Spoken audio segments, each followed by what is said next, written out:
Man, what a good morning of worship. Great job, team. Awesome. I could just listen for hours and hours, right? It would be amazing. Have you ever felt like God is trying to get your attention?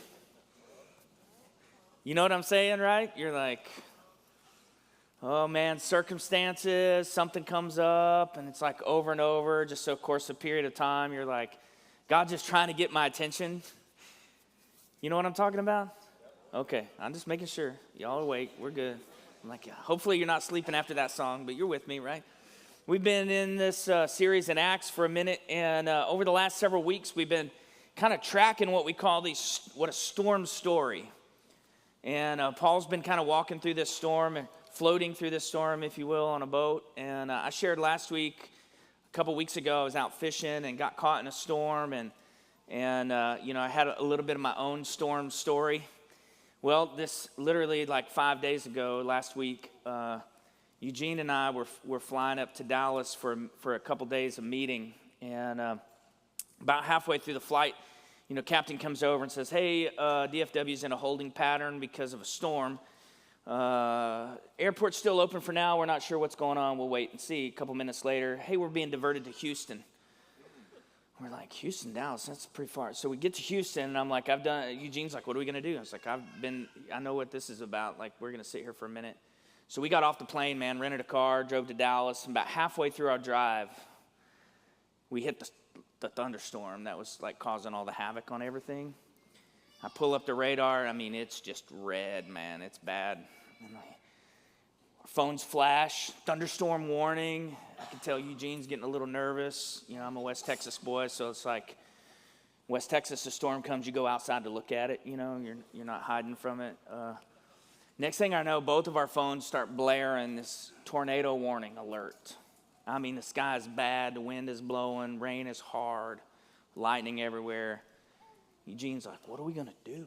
He's looking at me, and I'm driving. I'm like, "We're gonna keep going, baby." Man, Eugene just starts praying out loud for like the next 10 minutes. He's just praying, man, and I'm just like, "This is awesome," I'm just driving away, man. There's no Jesus take the wheel. I got my hands on it, like we're rolling with it. Man, I think, as I've been kind of studying these storm stories, sometimes God uses those things to get our attention, right? And storms are powerful, unpredictable. We made it, by the way. We didn't have any trouble. We got through. We just had to slow down for a while. No tornado hit us or anything like that, although I was hoping, We're in Acts chapter 27 today, and we left off last week with Paul on this boat, this huge Egyptian grain ship. And the storm had hit them so hard, this northeastern storm in the fall. The storm had hit them so hard that they had given up. They had prepared the ship. You remember talking about that? They had prepared the ship to hit ground. And then it just says they gave way to the wind, right? So they've been drifting. And Paul stands up, he tells them, "Hey, this is kind of what's going on." And he says, "Listen to experience," is what we said last week. Like, fight for hope, have faith in Jesus. And God kind of confirmed his plans to Paul in this vision, says, "Hey, you're going to make it. This is going to happen." So he shares that with everybody. And we pick up today in Acts chapter 27, verse 27. And I want us to pay attention to a couple details as we kind of look at this, the conclusion, part 2 of the storm story, if you will. And here's how I looked as I was studying this. Is we're going to see a shipwreck. Then we're going to see a snake bite. Then we're going to see a healing service. It almost frames it like a bad joke, right? Like here's a sailor, a missionary, and a village chief wind up on a deserted island, right? This is kind of the framework of what we see, and I want us to look big picture. Remember, as we talked about that last week, this isn't just allegory. This is something that literally happened. And we're going to see how God uses these extraordinary circumstances, man, to bring apart his mission and to bring apart his purpose. And here's what I want us to see today. One singular idea is that God is never done empowering witnesses. God is never done, no matter what's coming at us, no matter what the circumstances are, God is never done empowering witnesses. Let's read together, Acts 27, verse 27. When the 14th night had come, this is 14 nights they've been adrift. They've given way to the wind. The 14th night has come. We're being driven across the Adriatic Sea. About midnight, the sailors suspected that they were nearing land. So they took a sounding from 20 fathoms. A little further on, they took a sounding again, 15 fathoms. Fearing that we might run upon the rocks, they let down 4 anchors from the stern and prayed for the day to come. And as the sailors were seeking to escape the ship, they had lowered the ship's boat into the sea under pretense of laying out anchors from the bow. Paul said to the centurion and to the soldiers, "Unless these men stay in the ship, you cannot be saved." Then the soldiers cut away the ropes from the ship's boat and let it go. It was about dawn. Paul urged them all to take some food. He says, "Today is the 14th day that you've continued in suspense without food and have taken nothing. Therefore, I urge you to take some food, for it will give you strength. For not a hair is to perish from the head of any of you." And when he had said these things, he took bread and giving thanks to God in the presence of all, he broke it and he began to eat. Then they were all encouraged and ate some food themselves. In all, we were in all 276 persons on the ship. And when they had eaten enough, they lightened the ship, throwing out the wheat into the sea. Let me kind of summarize what we've just read, and we'll keep going in our story. 14 days, no sun, no stars, no moon, no food, lots of rain, lots of cold. Somehow, sailors' intuition, they're like, we've been adrift long enough, we're probably getting close. They take some soundings close, get a little bit closer, and they're like, okay, we've got to slow this roll a little bit. The sailors, however, under pretense, meaning they were pretending to put down the anchors, they began to lower the ship's boat. You remember last week we talked about that's how they prepped for the storm, was to bring the ship's boat. This is a small boat that they would have run back and forth to land, that they would have had in tow under normal circumstances. Because of the storm, they had brought it onto the ship. The sailors are like, we're going to bounce, we're out of here. Right, and then Paul stands up and kind of gives this voice of reason. He's like, hey guys, we need to eat. You know, this just gentle voice of reason. And I don't know about you, but I thank God for voices of reason. I think on a day like Mother's Day, we can recognize there's times in our lives when the women in our lives, they give voice, they're the voice of reason, right? They're like, hey, maybe you should think about this. Maybe you should think about that. I've seen this many times from my own mother. I've seen this in my wife, and I'm thankful for the calm voice that kind of holds people together in the storm. I want us to look here specifically at verse number 29, back at this sailor.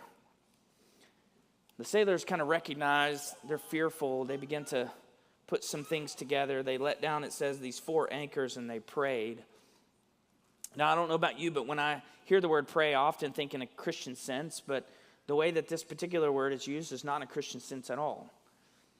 This is just a sense of like, this is a contrast to what we saw last week. This is a sense of just saying, hey, we're praying for something, right?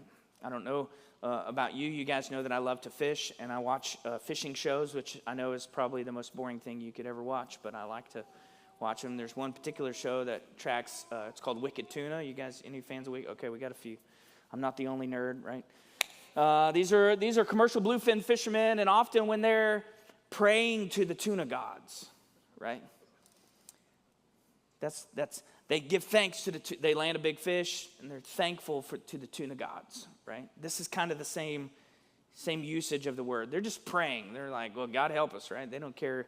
It's not the Most High God that they're praying to. They're just kind of hoping for help, right? It's a different kind of hope. If you remember last week, we talked about the hope that has a confident expectation.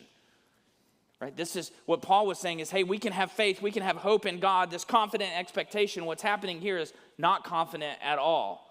In fact, I kind of used an illustration last week. I said, hope, the word elpis, that's the confident expectation in God, is not the way that we would hope. I don't hope that the Cowboys would win the Super Bowl, right? I don't have this confident expectation. Instead, I would use this word, yokomai, to say maybe, hopefully, maybe there's football gods out there that can help the Cowboys out, right?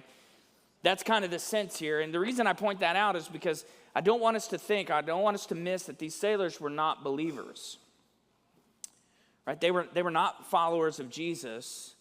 And the reason this is important is because of their next actions. Under pretense, they try to escape, right?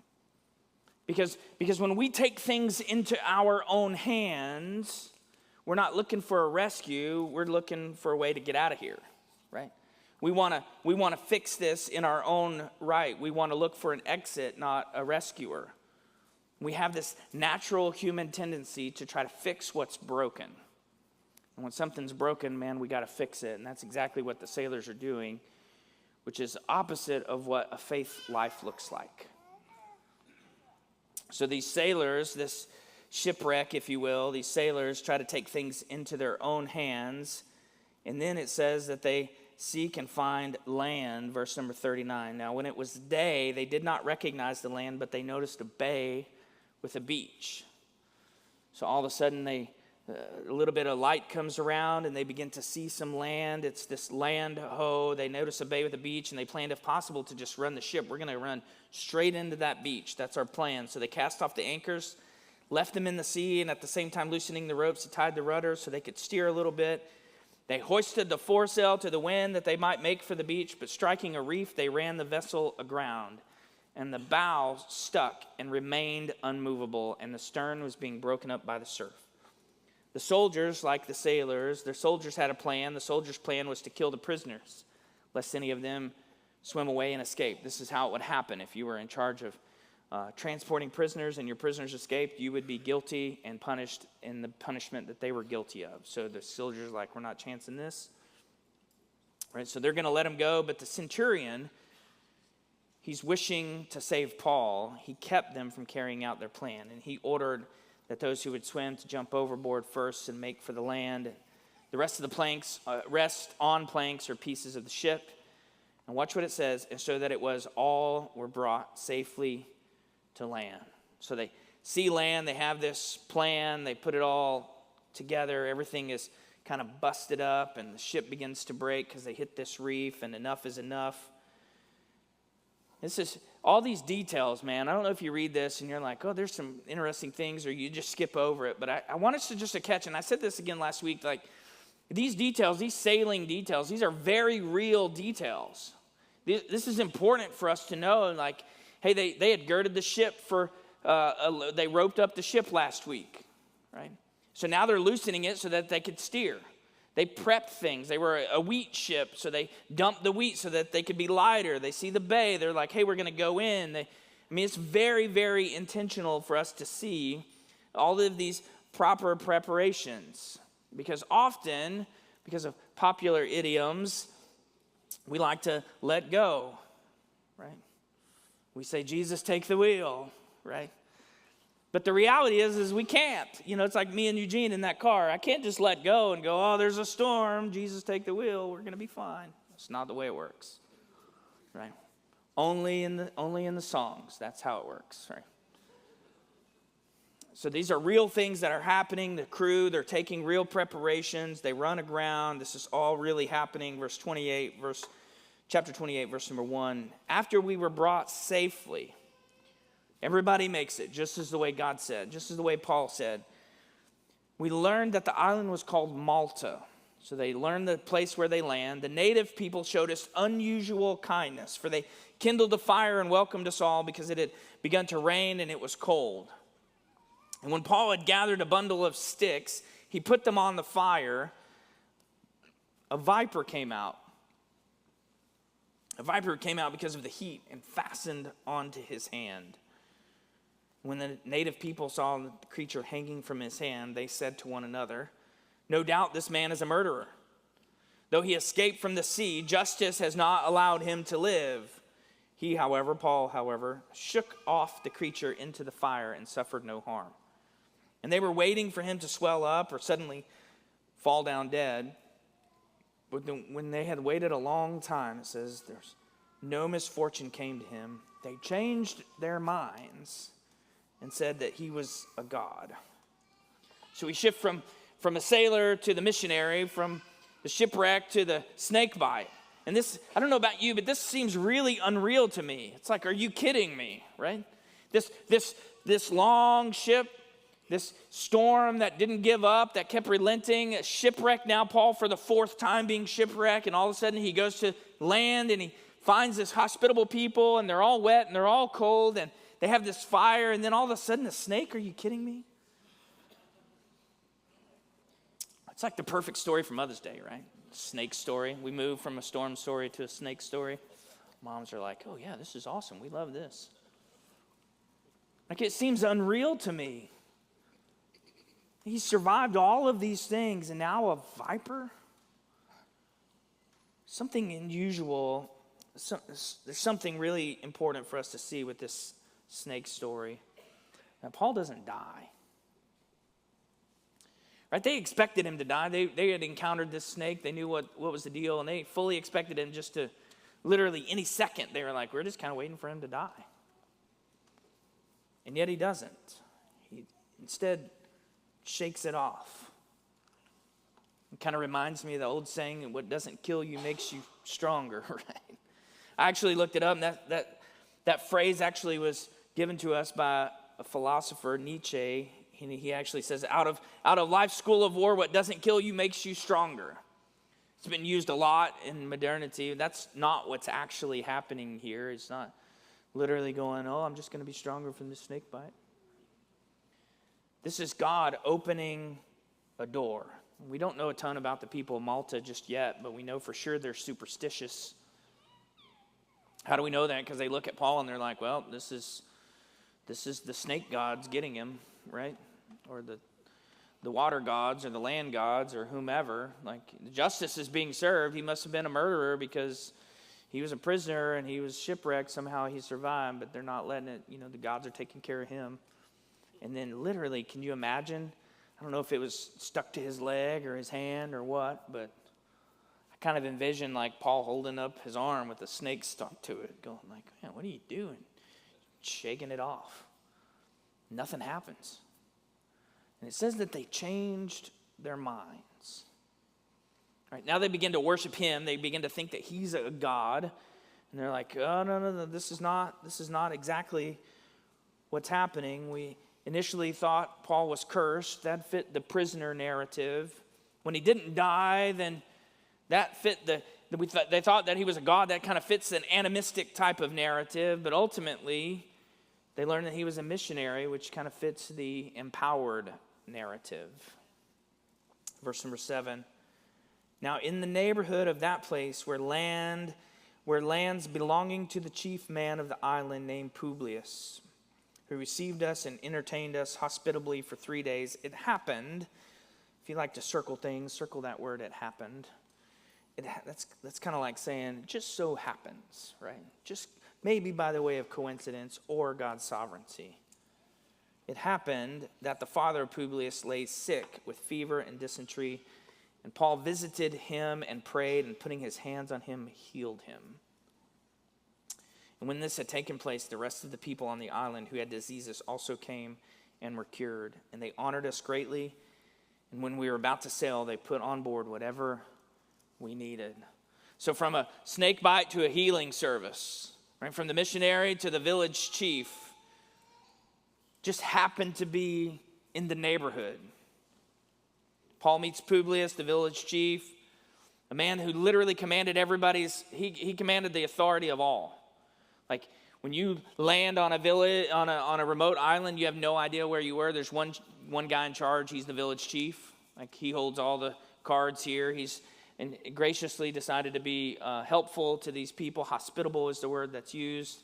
Could have just been just as easily antagonistic. Publius has all the authority, all the commands, everybody's attention here.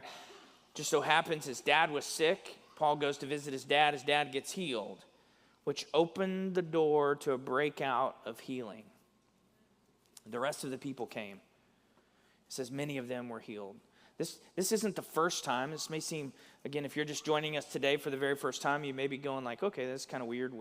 This is a regular occurrence. We've been in the book of Acts for a really long time, right? And we've seen these breakouts of healing happen over and over and over. In fact, I looked in some of my notes, and all the way back in chapter 3, it was week number 3 of this series, 60 weeks ago, when we're in week number 3, we see the very first healing of Peter and John, who see this lame man, and he was begging for money, you remember? And Peter says, hey, we don't have, he says, gold and silver I have none, but what I do have, in the name of Jesus, get up and walk. And the guy gets up. We see these healing services, and this is what I said all the way back in week 3. There's a pattern, and here's the pattern. God does something big, and I referenced specifically Pentecost and healing the lame man, and then God uses his empowered witnesses to speak. This happened with Peter again in chapter 3 and in chapter number 9. It happened with the apostles in chapter 5. It happened with Philip in chapter 8, Ananias in chapter 9. It's happened 5 times with Paul, chapters 14, 16, 19, 20, and now 28. And I think about this, and I'm like, do you think this is just a coincidence? Like, think about all these. Just so happened that Paul gets on this grain ship. Just so happens that they ignored him. Just so happens that he was right and the storm comes and they've been blown. Just so happens 14 days. Circumstance by our count, right? They don't see the sun or the moon or the stars. They have no idea where they are, and all of a sudden they're like, I think we're getting close to something. Let's take a sounding, and then they figure it out, and then they drop their anchors, and just so happens that when the day comes, they see a bay. Convenient. And just so happens when they all get to the bay, they happen to be in an island of people of hospitality. And not just in a people of hospitality, but they're right next to the village chief's land. And they go to see the village chief, and it just so happens that his dad is sick. Do you think that maybe there's something bigger going on? Again, I'll give it to you. If this is your first time here at Impact, your first time reading through this, you'll be like, okay, that's some interesting circumstances. We get that. But man, if you've been here any amount of the other 62 weeks we've been in this series, like, come on, man. Pay attention here. There's no circumstances in this story at all. Maybe God's trying to do something, communicate something. Maybe God's just trying to get our attention. Maybe God's using this storm story to say, hey, pay attention to what's going on, because God has never done empowering witnesses. At Impact, we use the language one more. And we say, well, we talk about our one more quite a bit. Here's the biblical pretense there is, the one more is a reference back to Jesus teaching his disciples. He said, what a good shepherd does is a good shepherd will leave 99 and he'll go find the one who's astray. So we're always at Impact, we're always looking for one more. You may actually be in the room here, and maybe today's your very first time and you don't even know it, but you might be somebody else's one more. And what I mean by that is they've been praying for you, hoping that God would work in your life. Maybe you're here and you've been praying for your one more. Maybe your one more is in the room. Maybe they're not yet. But we're praying. We're keeping our eyes on it because we're always looking for our one more. If I were to ask you today, church, about your one more, what would your answer be? Where are you? Have you been praying for him? You've been talking to him? You've been inviting them? You've been sharing with them? What's happening with your one more? Here's what I found is that it's easy to lose course. It's easy to forget, to get distracted. Sometimes it's our fault. Sometimes we chart a bad course and we're like, hey, this is going to be the plan and this is where we're going to go, and it just doesn't work. And we're like, okay, it just doesn't happen. Like the sailors and the soldiers in the story, we had a plan that was made with me in mind. This is what's convenient for me. This is what I want to do. This is my agenda, my schedule. And it just doesn't work out. But sometimes we have a storm that comes into play. And we have a plan, but then we encounter a storm, and we get distracted, and it moves us. And we're just kind of along for the ride. We're in the cold and the dark and the wet, and we abandon our hope. And man, when hope is abandoned, it is easy to fall into despair. I've often in this series referenced things that Paul has written. One of the verses that we commonly use, often out of context, but Paul writes to the Roman church in Romans chapter 8. And here's what Paul says. He says, and we know that all things work together for good to them that love God and those that are called according to his purpose. And often we use that when something's not going somebody's way. We're like, hey, don't worry. God works all things together, right? It's all good. Like, which is fine to say when you're on the outside. When you're in the storm, you're like, bro, don't tell me that. Like, I got none of that. Here's what's happening. My bills are stacking up and I can't pay them. I just lost my job, right? You're like, don't tell me all things are going to work together, right? Or a spouse, a relationship is broken, a kid gets sick, there's a diagnosis you can't control, and you're like, don't be talking to me about God working all these things together, right? But here's what Paul says, and this is, I believe, illustrated in this story perfectly. Paul says, all these things work together ultimately for God's good. Right? All of these things, this shipwreck, this storm, 4 times now Paul's been shipwrecked, this stupid snake that comes out of the grass and bites him. Like, all of this happens, I strongly believe, because there was somebody on that island, Malta. There was one more there.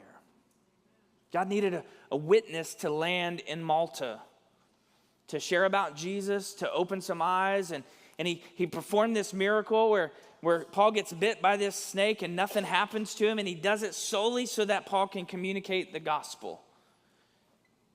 That's the pattern we see throughout the whole entire book, is this breakout of healing so that the doors are wide open for the empowered witnesses of Jesus to witness Jesus. Because there's one more.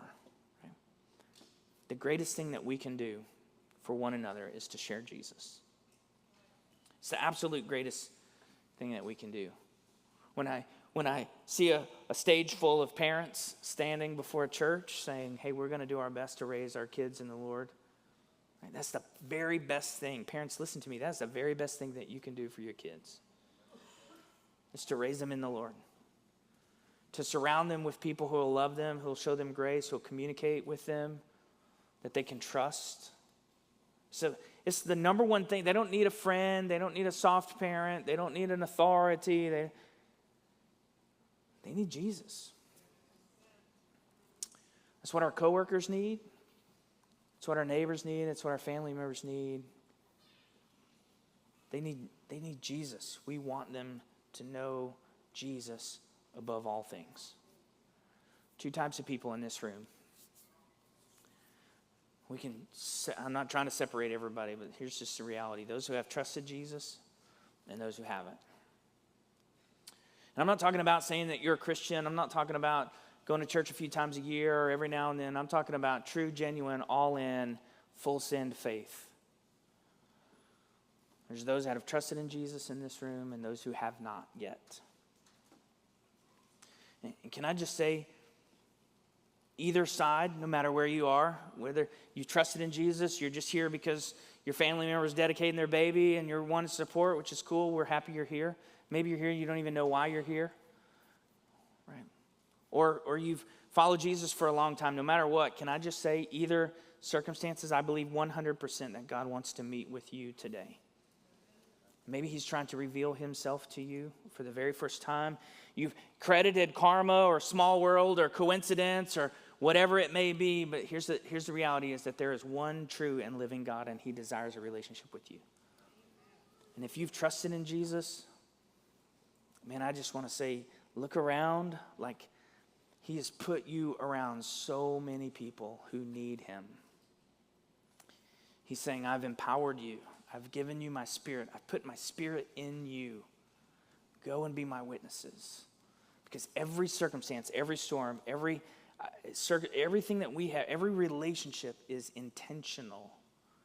And God is using those things to communicate, to empower his witnesses so that he could reach one more. If I could just share that message with you, here's the brief, concise way to look at it, is that we live in a broken world. And like those sailors, like the soldiers, often we see that brokenness and we try to fix it on our own, and the reality is we cannot fix it.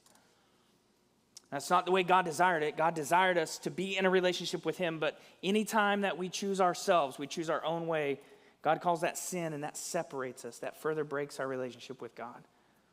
And God knew that we couldn't fix it, and so he provided a way, and his name is Jesus. And the Bible tells us that Jesus did all the things that we couldn't do, ultimately opening the door to a relationship with God. here's what we got to do to receive that is we trust in him. That's it. It seems little. I don't want to make it too light because it's a big deal. To trust in Jesus means I'm trusting him with everything that I am. Right? I'm giving it all to Jesus.